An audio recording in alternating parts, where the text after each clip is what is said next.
Looking into the હવે elections જે રીતના માર્કેટ કન્ડિશન છે, આરબીઆઈ પોલિસી આવી ગઈ છે, જીઓ પોલિટિકલ ફેક્ટર્સ જોઈએ તો more or less of course besides the political instability અને war situation we are good to go.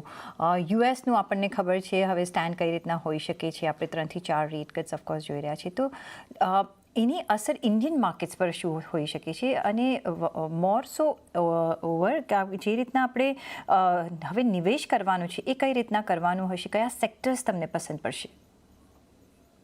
સો એક હું અહીંથી રોકાણ કરતી વખતે પાછલા 1-2 વર્ષનું રિટર્ન આવનાર 1-2 વર્ષમાં આવે એવી આશા નહીં રાખું. મારી રિટર્ન એક્સપેક્ટેશન્સ હું મોડરેટ કરી કાઢીશ.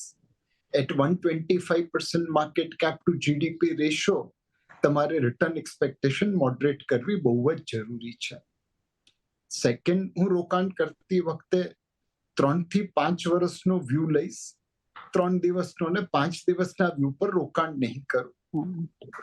ત્રીજું, જે મોમેન્ટમ સ્ટોક્સ છે એમાંથી નીકળવાનું વિચારીશ, નિવેશ કરવાનું નહીં વિચારું. એસએમઈ એક્સચેન્જમાં ઘણા આઈપીઓ અને ઘણી કંપની એવા ભાવ પર ટ્રેડ થઈ રહી છે જે સમજથી થોડી બહાર છે, તો એમાં હું પડવાની કોશિશ નહીં કરું. ઘણા લો ફ્લોટિંગ સ્ટોક કાઉન્ટર છે micro cap, mini cap, small કેપમાં, મિડ કેપમાં, જેમાં વેલ્યુએશન્સ ઘણું હાઈ લાગે છે, એમાં પણ હું પડવાની કોશિશ નહીં કરું.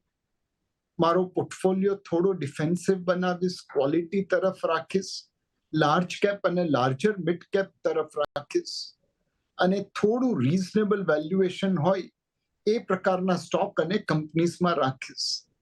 આઈ થિંક આ બધા પ્રિન્સિપલ જો ફોલો કરીએ આ સમયે તો કદાચ શોર્ટ ટર્મમાં થોડું પેઇન થશે કે તમારો પોર્ટફોલિયો એટલો નહીં ચાલે જેટલું માર્કેટ ચાલે છે, પણ ઇવેન્ચ્યુઅલી એમાં આઉટ પરફોર્મન્સ આવશે. આ પોર્ટફોલિયો તમને કદાચ શોર્ટ ટર્મ પેઇન આપશે પણ લોંગ ટર્મ ગેઇન ડેફિનેટલી આપશે.